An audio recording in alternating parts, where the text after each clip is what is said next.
Have you ever stared helplessly at your pepper seedlings, watching them turn pale, yellow and leggy, just because the weather outside is too cold to plant them? You are definitely not alone. Today we are tackling the massive problem of overgrown pepper seedlings that have completely overstayed their welcome indoors. I promise you, by the end of this video you will know the exact urgent feeding tricks required to save your plants from starving to death right inside their tiny pots. Some old-school gardeners claim you should just throw these stressed plants into the compost bin and buy new ones. I completely disagree with that. Let me know in the comments right now, do you throw away leggy, overgrown seedlings, or do you fight to save them? Before we jump into the rescue mission, let us understand exactly how we got into this mess. Every spring, eager gardeners start their pepper seeds indoors under grow lights. We calculate the weeks perfectly, aiming for that magical last frost date. But Mother Nature has a mind of her own. A late spring freeze or an unusually cold, rainy month can delay outdoor transplanting by several weeks. During this frustrating waiting period, the pepper plant desperately keeps growing, but its small plastic cell does not change size. The hungry plant quickly consumes every single available resource in the soil, leading to severe nutritional stress and stunted growth.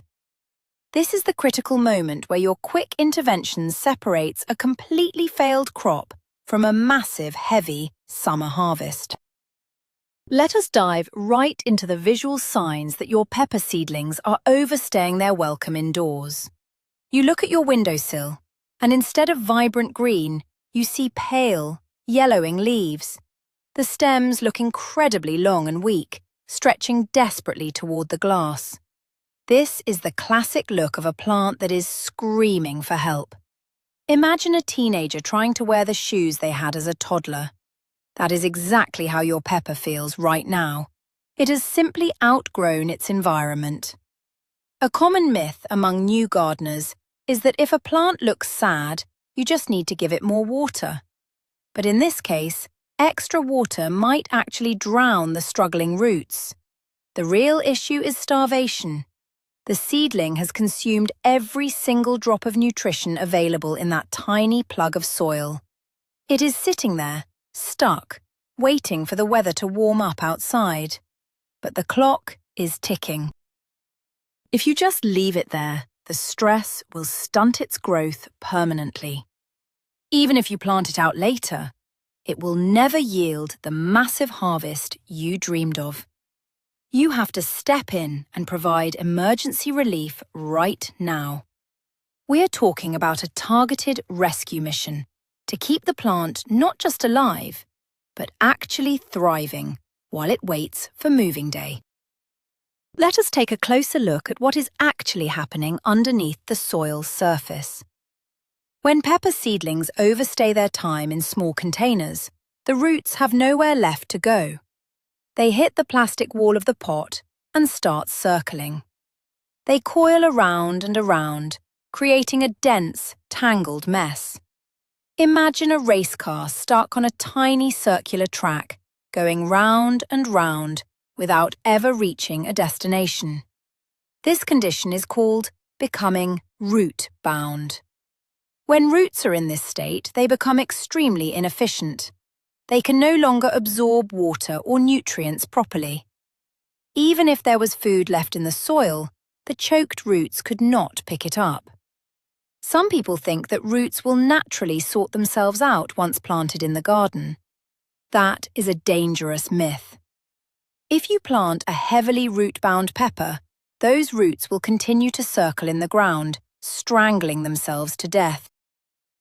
That is why our urgent feeding strategy must be designed specifically to penetrate this tight root ball. We need nutrients that are instantly available and easy to absorb without the roots having to do hard work. The plant is essentially on life support, and we need to deliver the medicine straight to its veins. Understanding this root blockage is the key to saving your harvest. The core of the problem lies in total nutrient depletion. When you originally planted those pepper seeds, you probably used a standard seed starting mix. These mixes are wonderful for germination because they are light and fluffy. However, they are practically void of heavy nutrients. They only hold enough food to get the baby plant through its first few weeks of life. Now that your plants are much older and stuck indoors, the soil is completely exhausted. Think of a car that has been left idling in the driveway for days until the gas tank is completely bone dry. You cannot expect that car to suddenly win a race without a major refuel. The soil in your tiny pots is running on fumes. Every time you water, you might even be washing the last remaining microscopic bits of food out through the drainage holes. The pepper plant is desperate for basic building blocks. Without immediate intervention, the plant starts cannibalizing itself. It pulls nutrients from its older, lower leaves to keep the new top leaves alive, which is why the bottom drops off. Our urgent feeding mission is entirely about replenishing this empty bank account so the plant can stop eating itself and start maintaining its structural integrity. So, what exactly do we feed them in this state of emergency? The very first element on our rescue list is nitrogen. Nitrogen is the engine of leafy green growth. When your peppers are turning pale green or yellow, it is a giant flashing neon sign that they are starving for nitrogen.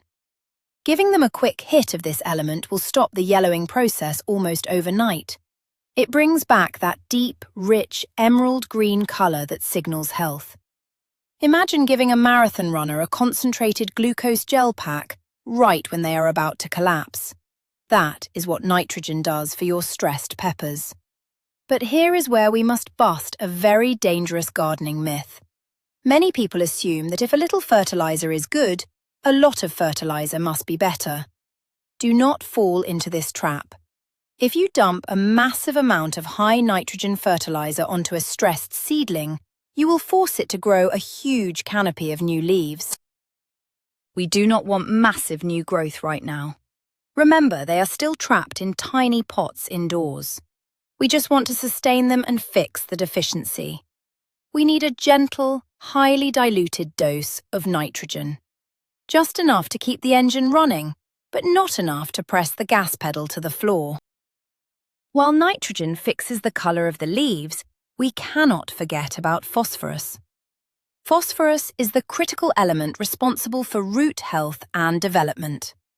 Since we already know our pepper's root system is stressed, tangled, and suffocating in a tiny space, phosphorus becomes our secret weapon for survival. Think of phosphorus as a protective armour for those fragile roots. It helps repair tissue damage and gives the root system the energy it needs to withstand the cramped conditions. Without enough phosphorus, the stems of your seedlings might turn a strange purple colour. This purple tint is a literal cry for help from beneath the soil. A common misconception is that phosphorus is only needed when the plant is trying to produce fruit or flowers. That is totally false. Seedlings need a steady, mild supply of phosphorus to build a strong foundation. Even though the roots cannot expand right now, they still need to remain healthy and viable for when transplant day finally arrives.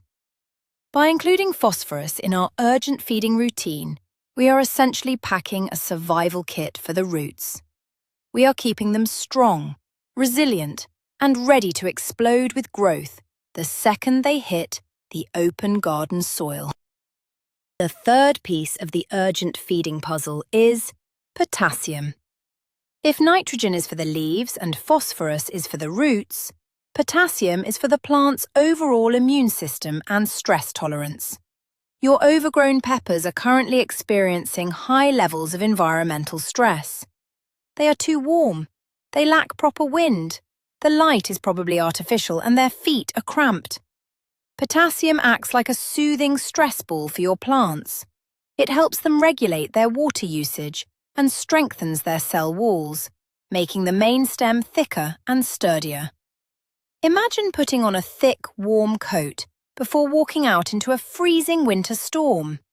Potassium provides that invisible layer of protection against the harsh reality of being stuck indoors too long. There is a myth that indoor seedlings live a pampered life of luxury and do not experience stress. In reality, being overgrown in a tiny pot is pure torture for a pepper plant. Potassium helps them endure this torture without shutting down completely. When you select your emergency rescue fertilizer, you must ensure it contains a good balance of this vital potassium. It is the invisible shield that will carry your fragile seedlings through this difficult waiting period intact.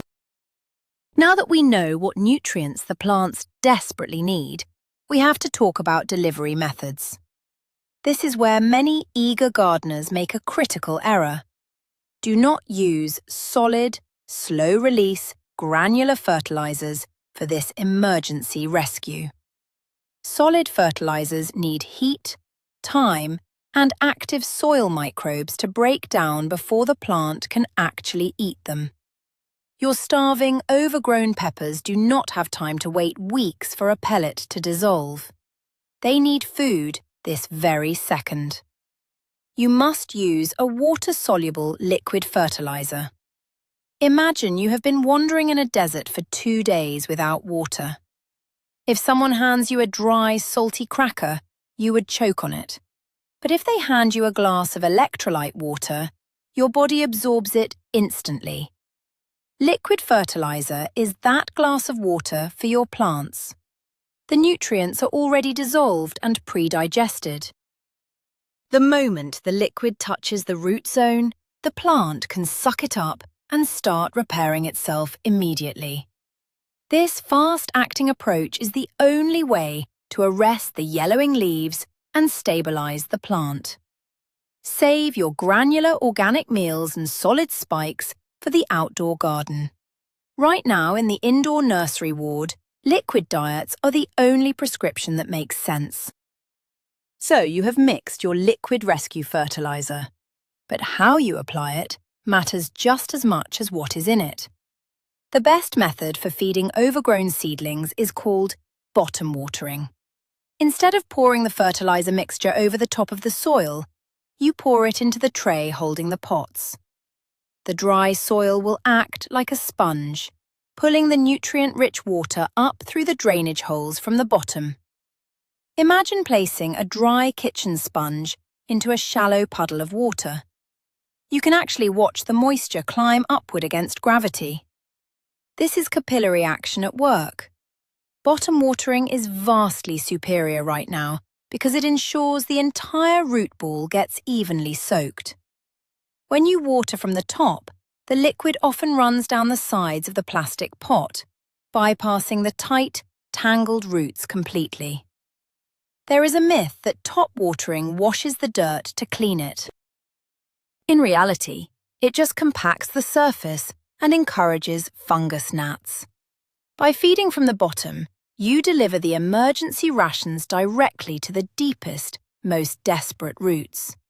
You also keep the top layer of soil dry, which prevents nasty mold from growing in your indoor space. Just remember to dump out any leftover fertilizer liquid after 30 minutes.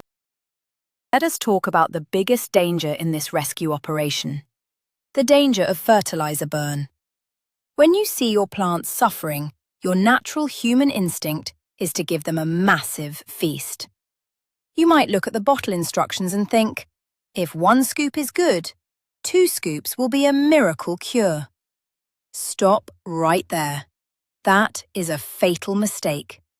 Overgrown seedlings have extremely delicate, stressed roots. If you hit them with a full-strength dose of liquid fertilizer, the high salt content will literally suck the remaining water out of the roots. This causes chemical burns.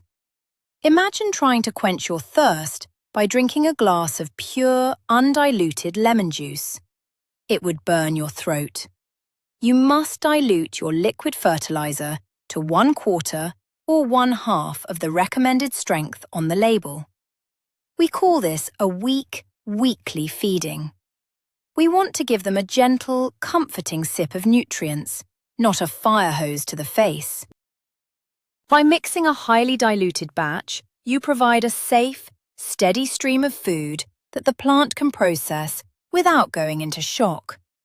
It is much better to feed them a tiny bit every few days than to blast them once and fry their root systems right before transplanting season begins. Beyond the big three elements of nitrogen, phosphorus, and potassium, your overstaying peppers are likely starving for micronutrients. The two most important ones to check for are magnesium and calcium. If the leaves on your peppers are turning yellow, but the veins of the leaves are staying dark green, you have a classic magnesium deficiency. It looks like a green skeleton on a yellow leaf. Calcium deficiency, on the other hand, causes the new, top leaves to look wrinkled, twisted, and distorted. Think of micronutrients like the daily vitamins humans take. You might eat plenty of protein and carbs, but without vitamin C, you will still get sick. Your fertilizer must contain a good spectrum of trace minerals. Some folks believe that eggshells crushed on top of the soil will fix calcium issues instantly. We must bust this myth immediately. Eggshells take months or even years to break down indoors. They will do absolutely nothing for your starving seedlings today. Instead, look for a liquid fertilizer that explicitly states it contains micronutrients, or use a tiny dash of Epsom salts diluted in water for a fast magnesium boost. These tiny invisible elements are the unsung heroes of plant recovery. Feeding your plants is only half the battle. You also have to manage their environment, starting with light. When you give a starving plant a sudden boost of nutrients, its metabolism kicks into high gear. It suddenly has the building blocks to grow, but it needs energy to assemble them. That energy comes exclusively from light. If you feed your overgrown peppers and then leave them in a dim room, they will stretch out even faster, becoming incredibly tall and brittle. Imagine giving a child a bunch of sugar and then locking them in a dark closet. The results would be chaotic. You must ensure your grow lights are positioned close to the plants, or that they are sitting in the absolute brightest, sunniest, south-facing window you have. The light acts as the engine that processes the fertilizer fuel. There is a common misconception that plants rest in the shade. While they do not want to be scorched by a magnifying glass, indoor seedlings need maximum safe light exposure. The intense light tells the plant to grow thick, stocky stems rather than tall, weak ones. So, right after you administer the emergency fertilizer dose, double-check your light source to ensure they can actually digest their new meal. Along with light, you must urgently manipulate the temperature of the room. This is a brilliant trick for managing seedlings that have overstayed their welcome. Heat makes plants grow faster. Cold makes them grow slower. Since our peppers are already too big for their pots, the last thing we want is an explosion of new growth. We just want them to be healthy and stable. Therefore, after you feed them the diluted fertilizer, you should slightly lower the temperature in the room. If they have been sitting in a warm 75-degree room, try to drop it down to 65 degrees, especially at night. Imagine putting fresh produce in the refrigerator. The cool air drastically slows down the aging and growing process. Lowering the temperature essentially puts the plant into a holding pattern. It absorbs the fertilizer to heal its yellow leaves and strengthen its roots. But the cool air prevents it from shooting up another 6 inches in height. A huge myth is that peppers always need blistering heat. While they love heat in the summer garden, excessive indoor heat when trapped in small pots is a recipe for disaster.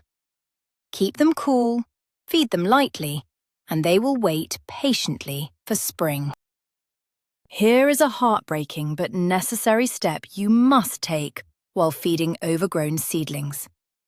If your peppers have been inside too long, they will panic. Thinking they might die before reproducing, they will start forming flower buds.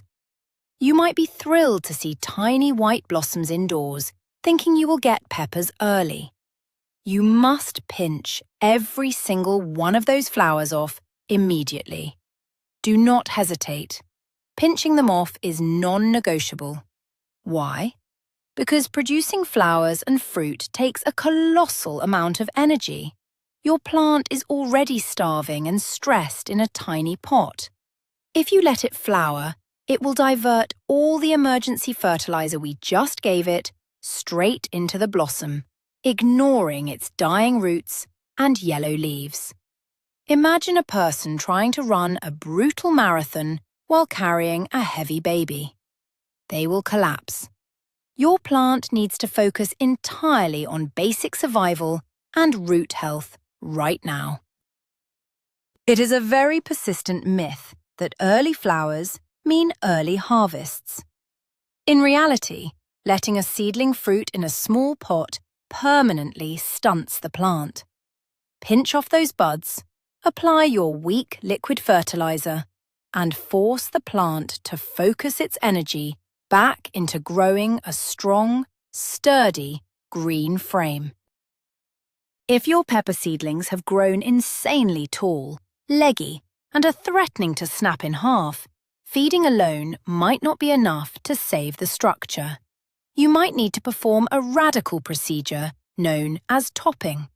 Topping means taking a pair of sharp, clean scissors and literally cutting off the top half of the main stem, just above a set of healthy leaves. This sounds absolutely terrifying to a beginner, but it is a highly effective strategy for overgrown plants. Imagine giving someone a very short haircut to cut away all the split, damaged ends so the hair can grow back thicker. When you slice off the top, the plant receives a hormonal signal to stop growing straight up and start growing bushy branches out to the sides. This buys you a lot of time before transplanting. However, you must combine this haircut with our emergency feeding protocol. The plant needs immediate fuel to heal the wound and push out the new side shoots. A myth suggests cutting plants hurts them irreparably. As long as you leave a few sets of true leaves, they will bounce back stronger than ever. So, if they are touching the grow lights, chop them down, feed them liquid nutrients, and watch them transform into stocky bushes. Let us say you have fed your plants, lowered the temperature, and pinched the flowers. But the weather forecast says you still cannot plant them outside for another month. The roots are so completely choked that even liquid fertilizer is just running straight through the pot. At this critical stage, feeding is no longer enough. You must perform an emergency potting up procedure. Potting up means moving the seedling from its tiny cell into a significantly larger container with fresh potting soil.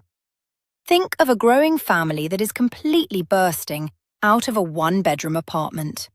You can bring them all the groceries in the world, but eventually they just need a bigger house.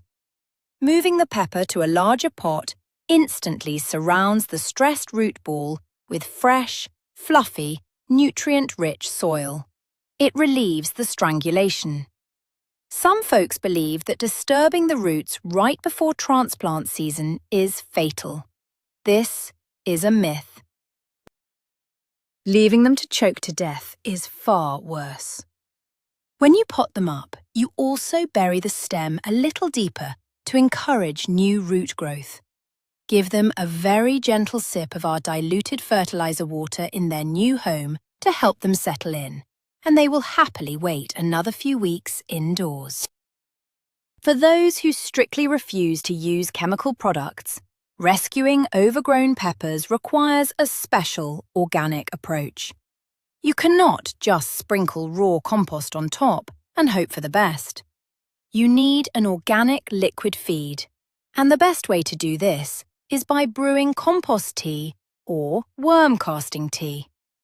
You take a handful of rich, finished compost or worm castings, put it in a porous bag, and steep it in a bucket of water for 24 to 48 hours. You are essentially brewing a nutrient-rich soup. Imagine making a very strong, soothing cup of herbal tea to cure a bad cold. This tea extracts all the readily available water-soluble nutrients and beneficial microbes from the compost. When you pour this brown liquid onto your stressed peppers, the microbes immediately go to work in the soil, and the roots drink up the organic goodness. A common myth is that organic means slow. While solid organics are slow, aerated compost tea acts remarkably fast. It is gentle, making it nearly impossible to burn the roots, yet it contains the precise, mild boost of nitrogen and trace minerals the plant is begging for. It is the perfect holistic medicine for a pepper plant stuck in waiting mode. On the other side of the spectrum, if your plants look like they are about to die tomorrow, with severe yellowing and dropping leaves, you might need to temporarily set aside organic principles and use a synthetic, water-soluble fertilizer. Products like standard blue crystal fertilizers are engineered in a laboratory to be instantly 100% bioavailable to the plant. It is the gardening equivalent of injecting an emergency adrenaline shot directly into the heart. The chemical salts dissolve completely in water and rush straight into the plant's vascular system.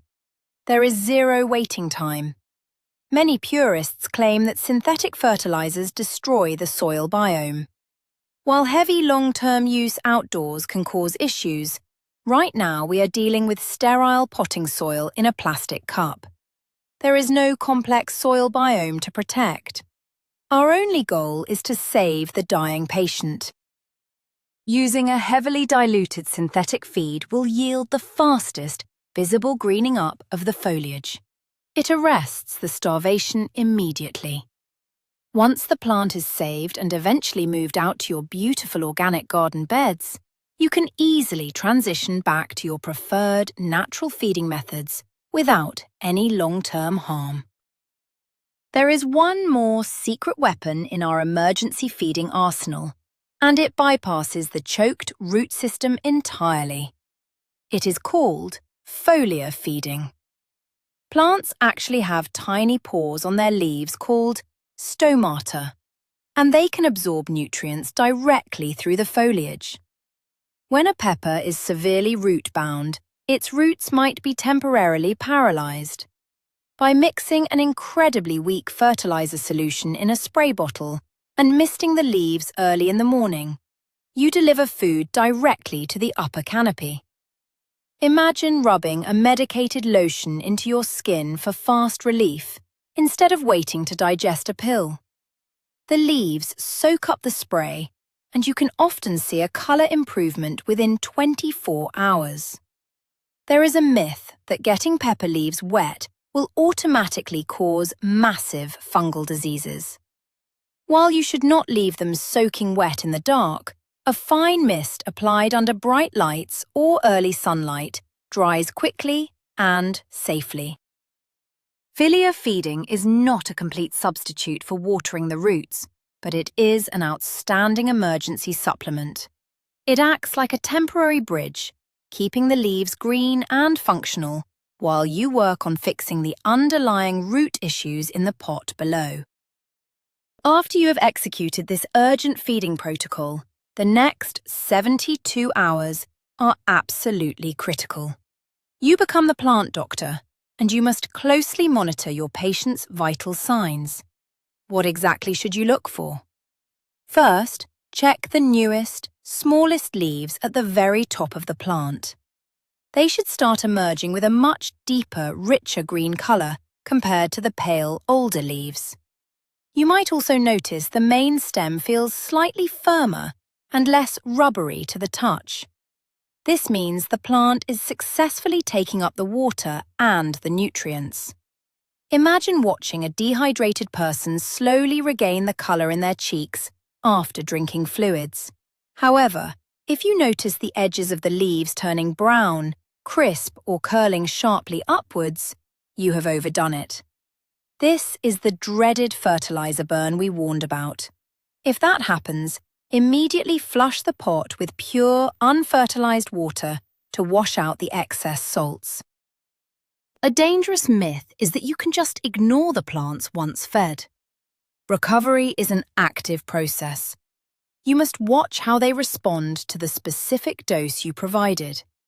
If they respond well, you can maintain that gentle, weak feeding schedule every time the soil feels dry, until planting day. Finally, all your urgent feeding and careful management has kept the seedlings alive, and the weather is finally warm enough. But you cannot just throw these pampered, recovering indoor plants straight into the harsh outdoor sun. You must harden them off.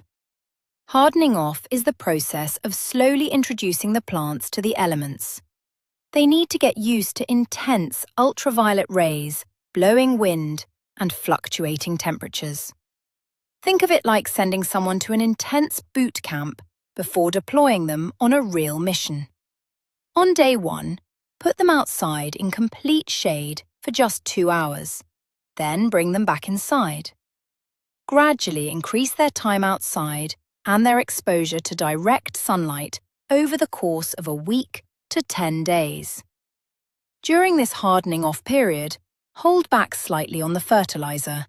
You want the plant to toughen up, not push out soft, tender new growth that the wind will just snap off. A common novice mistake is planting directly from the window to the garden, which results in instant sunburn and shock. Your newly rescued, perfectly fed pepper plants are strong now, but they still need this transitional training. Do this right, and your delayed harvest will be spectacular. The absolute biggest takeaway here is that an overgrown, starving pepper plant trapped indoors is never a lost cause. It is simply a plant crying out for an immediate, targeted, liquid diet. We have covered the critical importance of a diluted nitrogen and phosphorus boost, the incredible efficiency of bottom watering, and the painful but absolutely necessary step of pinching off those early flowers.